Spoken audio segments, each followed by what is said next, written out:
बिस्मिल्लाहिर्रहमानिर्रहीम। कुरान मजीद के 16वें पारे के 3 हिस्से हैं। पहला सूरह कहफ का बकिया हिस्सा, दूसरा सूरह मरियम मुकम्मल और तीसरा सूरह ताहा मुकम्मल। सूरह कहफ के बकिया हिस्से में 2 बातें बयान की गई हैं। पहली हज़रत मूसा और हज़रत खिज़र अलैहिस्सलाम का किस्सा, जो 15वें पारे के आखिर में शुरू होकर 16वें पारे के शुरू में ख़त्म हो रहा है। ज़ुल्करनैन का किस्सा, हज़रत मूसा और हज़रत खिज़र अलैहिस्सलाम का किस्सा। हज़रत मूसा अलैहिस्सलाम को जब अल्लाह की तरफ से ये इत्तला हुई कि समंदर के किनारे एक ऐसे साहिब रहते हैं जिनके पास ऐसा इल्म है जो आपके पास नहीं है, तो आप इनकी तलाश में चल पड़े। चलते चलते आप समंदर के किनारे पहुँचे। यहाँ आपकी मुलाकात हज़रत खिज़र अलैहिस्सलाम से हुई और आपने इनके साथ रहने की इजाज़त मांगी। उन्होंने इस शर्त के साथ इजाज़त दी कि आप अगर कोई सवाल नहीं करेंगे।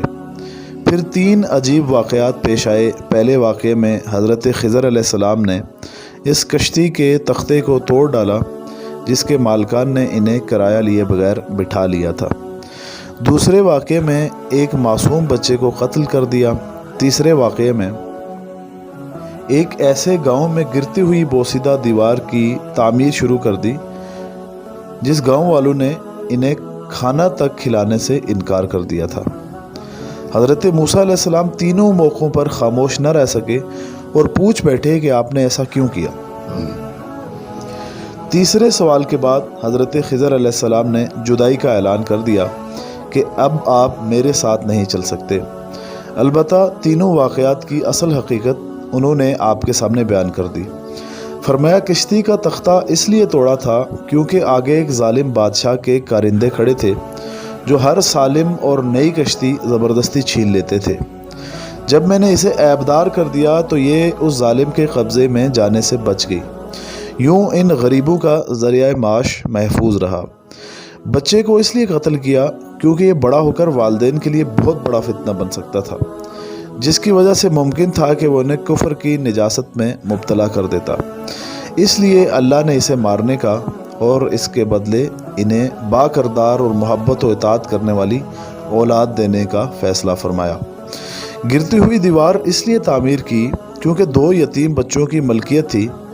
इनके वालिद अल्लाह के नेक बंदे थे।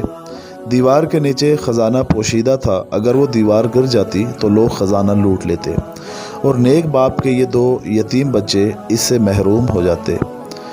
हमने इस दीवार को तामीर कर दिया ताकि जवान होने के बाद वो इस ख़जाने को निकाल कर अपने इस्तेमाल में ला सके। हज़रत ज़ुल्करनैन का किस्सा, ये बड़ा ज़बरदस्त वसाइल वाला बादशाह था। इसका गुज़र एक कौम पर हुआ जो एक दूसरी वैशी कौम के जुल्म का निशाना बनी हुई थी, जिसे कुरान ने याजूज और माजूज के नाम से याद किया है।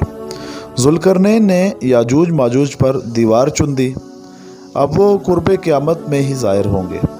सूरह मरियम में तकरीबन 11 अंबिया कराम का तज़किरा है। 3 अंबिया कराम का ज़िक्र क़दरे तफसीली है। हज़रत याहिया अलैहिस्सलाम की वलादत, अल्लाह ताला ने ज़करिया अलैहिस्सलाम और उनकी अहलिया को बुढ़ापे में बेटा अता फ़रमाया जिसे नबूवत से भी सरफराज फरमाया। हज़रत ईसा अलैहिस्सलाम की विलादत, अल्लाह ताला ने हज़रत ईसा अलैहिस्सलाम को बग़ैर बाप के पैदा फरमाया और इन्हें बचपन ही में क़ुव्वत गोयाई अता फ़रमा दी। हज़रत इब्राहीम अलैहिस्सलाम की अपने वालिद को दावत हज़रत इब्राहीम अलैहिस्सलाम की अपने वालिद को दावत, शिरक न करें, अल्लाह ने मुझे इल्म दिया है, मेरी बात मान लें। शैतान की बात ना माने, वह अल्लाह का नाफरमान है, इसकी मानेंगे तो अल्लाह का अज़ाब आएगा। बाकी 8 अंबिया कराम का या तो बहुत मुख्तसर ज़िक्र आया है या सिर्फ नाम आया है। हज़रत मूसा अलैहिस्सलाम, हज़रत हारून अलैहिस्सलाम, हज़रत इस्माईल अलैहिस्सलाम, हज़रत इसहाक़ अलैहिस्सलाम, हज़रत याक़ूब अलैहिस्सलाम, इदरीस अलैहिस्सलाम, हज़रत आदम अलैहिस्सलाम और हज़रत नूह अलैहिस्सलाम। सूरह तौहा में 3 बातें बयान की गई हैं। पहली तसल्ली रसूल, दूसरी हज़रत मूसा अलैहिस्सलाम का क़िस्सा और तीसरी हज़रत आदम अलैहिस्सलाम का क़िस्सा। तसल्ली रसूल, حضور اکرم صلی اللہ علیہ وسلم قرآن کی تلاوت اور دعوت دونوں میں بے پناہ مشقت اٹھاتے تھے۔ راتوں کو نماز میں اتنی طویل قرات فرماتے کہ پاؤں مبارک میں ورم آ جاتا، اور پھر انسانوں تک قرآن کے ابلاغ اور دعوت میں بھی اپنی جان جوکھوں میں ڈال دیتے تھے، اور جب کوئی اس دعوت پر کان نہ دھرتا تو آپ کو بے پناہ غم ہوتا۔ اس لیے